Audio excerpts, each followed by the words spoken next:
สวัสดีครับช่องเดลซีวีนะครับผมก็ถ่ายฟรีไฟครับตอนนี้ผมก็ถ่ายฟรีไฟ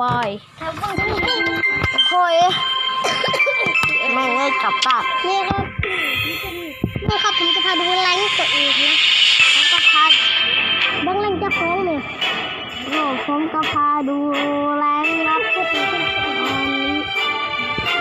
ดูแรงนี่จะเป็นผมแรงกอยสัตว์ผมแรงอะไรก็เชี่ยกลับมาแล้วครับก็ผมก็เล่นบทซีพวกท่านดูครับตอนนี้เล่นตัวแล้วเล่นกูหนึ่งนะตัวหนึ่งนะเล่นอย่างเดียวครับเพื่อนผู้ชมเล่นอย่างเดียวครับตอนนี้ผมนี่ระดับกิกีเลยนะผมนี่ระดับโคตรมากโคตรกว่ากิกีเลยโมเมนซ่องใครซ่องเนี่ยแล้วจริงๆแบบต้องโหดมากซ่องเราก็เลือก28ครับเราก็เลือก28นะก็ไปสัตว์ทำไมไม่ดีโหลดผมก็เล่นการนิดนึงผมเล่นการนิดนึงแต่เขาพูดไม่ห้องนิดนึงนะคะก็อย่าไปด่าผมนะครับก็ไปด่าผมก็ไม่แต่ก็อย่าไปพิมพ์หานะไปพิมพ์หาเขานะคะว่าคนกลางมาดีดไลน์นะคะก็ต้องให้มีดีดไลน์ด้วยนะคะเพราะว่าดีดไลน์เป็นอะไรแต่ดีดไลน์แปลว่าดีดไลน์แปลว่าอะไรดีดไลน์เยอะๆกดไลค์ให้ผมเยอะๆนะครับลูกคนเดียวเลยก็ดูคลิปดูด้วยนะเดี๋ยวจะคลิปอาหารล้มหนึ่งโอ้สัตว์เอ้ยมึงได้ขนาดเขาขาจะคอไม่เงยตายเลยลุงแบบไปดาวน์โหลดโอเคนี่เราก็ทำอะไรนะนี่คือเที่ยวกันจะตายแล้วก็นั่นมึงตาย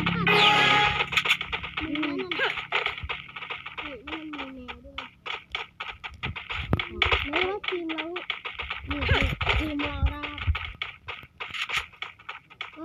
ผมก็เล่นการนิดนึงก็จะโหดมากแต่ผมก็โหดเขาคือแบบอะไรวะผมก็จะเข้าใจรู้จักก็รู้คือว่าผมไม่รู้ว่า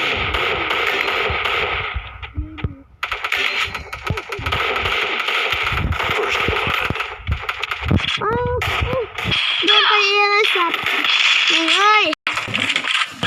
เครื่องผมมันแหลกครับเครื่องผมมันแหลกเครื่องผมมันแหลกทีนี้เครื่องแหลกนะครับก่อน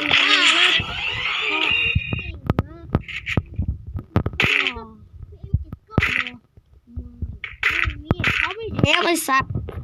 ถ้าเทียมก็ดีแปลงได้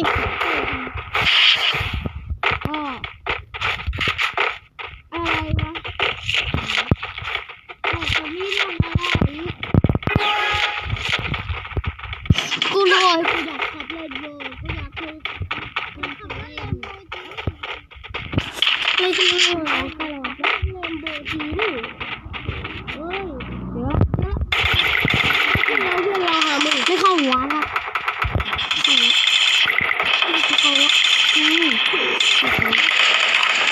เข้าตัวครับตอนนี้เข้าตัวครับเล่นตอนนี้กูแพ้นี่กูปิดคลิปเลยแล้วค่อยถ้าตายนี้กูแพ้กูปิดคลิปแม่งเลยก็มาเจอกันพาร์ทหน้านะเข้าไปเล่นตาเลยมาเลยครับสัตว์รัดกูทำไมเกินให้เด็กเก่าให้จังหวะสวยเลยไม่บ้าเลยให้จังหวะกู เนี่ยมันไปย่อทำไมไอ้ซัดเข้าหัวไปดิครับ เฮ้ยลาก่อนนะ กัน